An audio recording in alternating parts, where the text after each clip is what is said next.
As I said earlier, for those who know me, they know me as Honorable Kennedy Franklin, or rather Ken Ouma. I'm a resident of Kisumu, but today there is a certain issue that we would always want to bring to the public. The issue is about the ODM and the government that is owing them the ODM party money. Yesterday we saw it over the media and the public that the ODM is now shifting, that they are now asking for the president and the government to give them whatever the government is owing them, that is accumulating to 12 billion. I always say, and I always tell our people, that they have really to understand and to know the person whom they are dealing with. I always say that irrespective of Ruto being a friend whom we are in with in this broad-based arrangement, you have to understand that the president is also a cunning guy, a smart guy. But always, people are smart. Their smartness can always hoodwink you or can as well help you. Today it's a bit shocking that we have reached a scenario whereby we are only now demanding for what the government is owing the party, which is 12 billion. When Raila entered into this pact, we were given the 10 points agenda. Up to now, it is quite absurd that we are not seeing the implementation. Most of the things are still being postponed. So we are asking, where is really the fate of this process? If up to now we are not seeing the implementation of the 10-point agenda that Raila proposed while he was joining this broad-based pact. I always say that politics is played with a lot of tricks. I'm seeing a scenario whereby the government is buying time so that the ODM people are not left to organize and arrange themselves for the coming election. Because I've really seen a lot of promises in this government which are not coming to pass. Right now, we were having Uhuru's government the other time. We never saw the ODM people crying and begging Uhuru, taking it over the media that the government is owing them the party money. So I want to tell you guys that you have to be very careful while you are dealing with the Honorable Dr. William Ruto. He is a very cunning politician. He is a very scheming guy. And if you don't wake up, you are going to regret. We are seeing the regret is coming here. The same regrets that we got into during Uhuru with his deep state. And therefore I want to tell you people who are in broad-based that you have to be very vibrant. You have to be very categorical on whatever you want. You should not really appear like people who do not know what they want.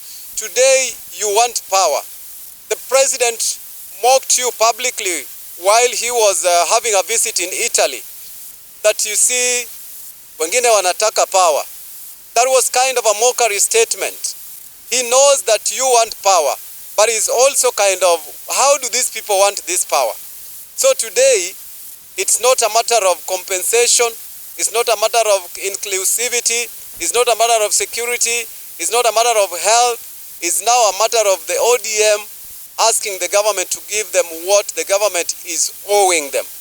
I want to tell you, our guys, there is a high time that you learn to play the politics that Raila Odinga used to play.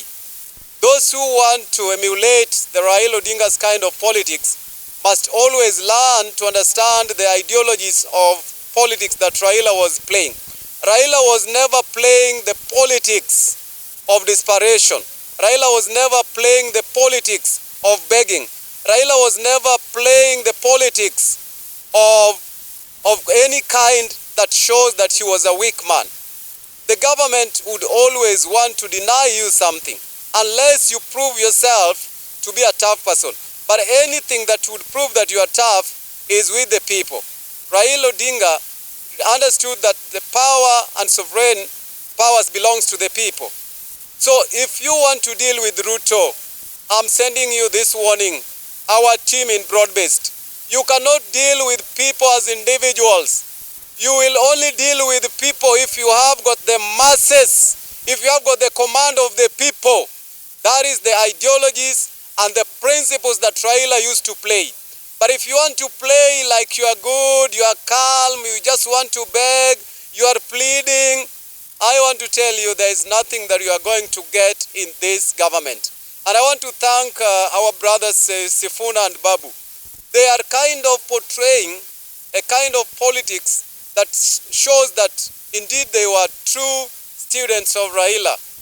The kind of the politics that they are playing is kind of purely emulating what Raila was playing. Raila was proving to be tough. Raila was proving to be systematic. Raila was proving to be dynamical. So if you want to deal with the government, you have to be vibrant, you have to be energetic, you have to drive on the masses, and you have to drive on the people. If you just be there that you see we are with the government, what are you planning with the government? The government might be planning with you, but you, what are you planning with the government in case there is a betrayal? Because in the government, there might be a positive reciprocity or rather negative reciprocity. But it depends on how you play your card. I want to tell you, the kind of arrangement that you are going into with this government might only end in a fate of desperation and betrayal. Learn to play the politics that Raila used to play. Raila was never playing the politics of completion, but of politics of options, such that if option A fails, then the option B must always succeed. We saw it when Raila was in arrangement with Moi. When Moi started to disturb Raila, Raila came back to us and he gave us a solution. When he joined hands with Kibaki, when Kibaki proved that he would be a betrayer, Raila came back to us and he assured us that whatever his father planted, he can as well uproot. Whatever he planted, he can as well uproot. So Raila was never entering in any agreement without any option. So the Oburu team, remember, this is a competition. But if you want to treat it as if it is a plain friendship, then you should really be prepared for a clean betrayal, a very dirty betrayal. Because I started by hearing you that you are kind of thinking that Ruto would give you the deputy. To me, that deputy position is gone. Why? We could only vote Ruto if we rally behind his preferred candidature, who was Oburu. But quite ironical, today we are seeing Owalo, who is a friend to Ruto, who has been planted to go and vie there. That is a trick. That is a trick that Ruto is using. Today, if we thought that it was Wanga who could help Ruto, today we see the likes of Ruto's friends who have been planted there. So these are tricks. We don't want to blame him. That is how he plays his politics. But we are encouraging you that you should not remain like as if you are sleeping in that deal. We always get to be betrayed in deals. Remember, you are in a deal. And a deal, whoever takes it all is a smarter person, a cunning person. If you allow Ruto to be smarter and to be more cunning than you, therefore prepare for regret. And I said it earlier that whoever is going to work with Ruto must be a tough guy, a vibrant guy, who can always show Ruto that he is tough, such that Ruto is going to treat this guy as a threat. But if you want Ruto to treat you as a friend, then you will end up as being betrayed. So you have to play the politics. I sometimes like how the Kikuyus play their politics. You find the Ndindi Nyoro is there as an option. You find the Kindiki is there as an option. The Gachagua is there as an option. So you must always have options. If you don't have options, my friends, I'm sorry for you. If truly I think that it was a youth convention, if it was a youth event that they convened in Mombasa, that was, whatever was convened had no youth face. And I want to tell you that if you want to work with youths, you have to do proper delegations. You have to nurture your youths. you have to delegate tasks to them. If you want to youth onto your side, you just have to ensure that when you talk about youth affairs, you don't now talk about the Joho, you don't now talk about the Oburus. Bring for these youths who is more of like appearing like them. You cannot kind of want to go and catch fish using your bare hand. Fish, for it to be caught, it needs a net. So for the sake of youths, look for vibrant youths. We are outside here.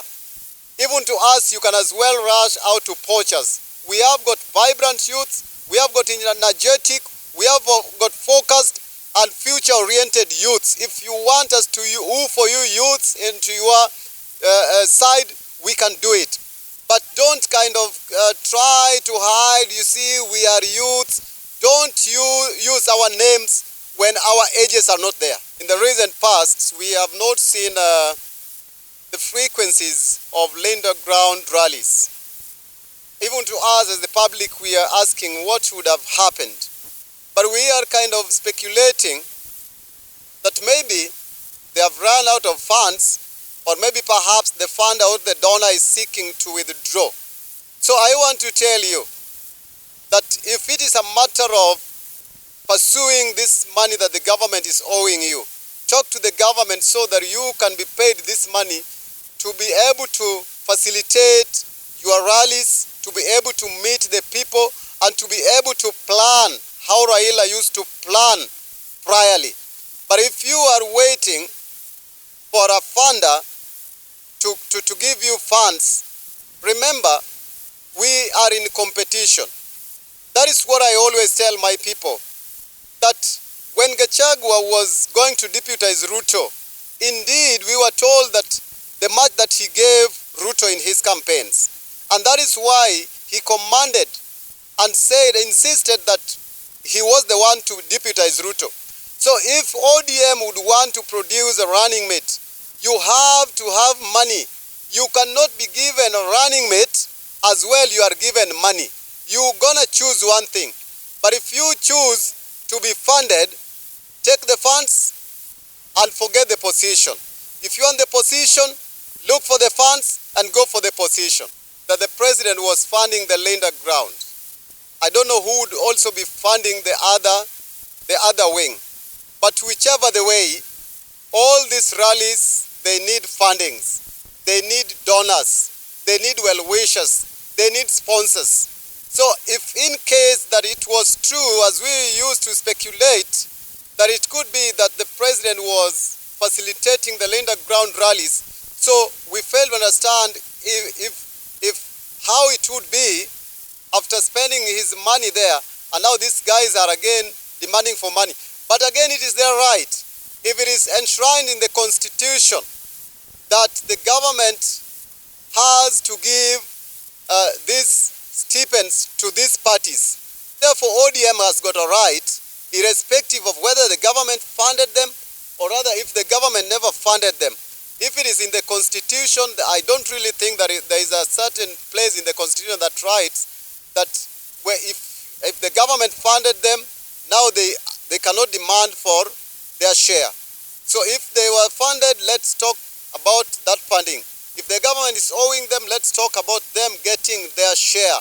They also have got a right. So let the government give ODM their money. We cannot really dispute, but or rather we have to accept that the death of a person, especially at the caliber of Raila, who was the founder member of ODM, the death of Raila must have brought negative changes, and it must have just hit the ODM fraternity hard.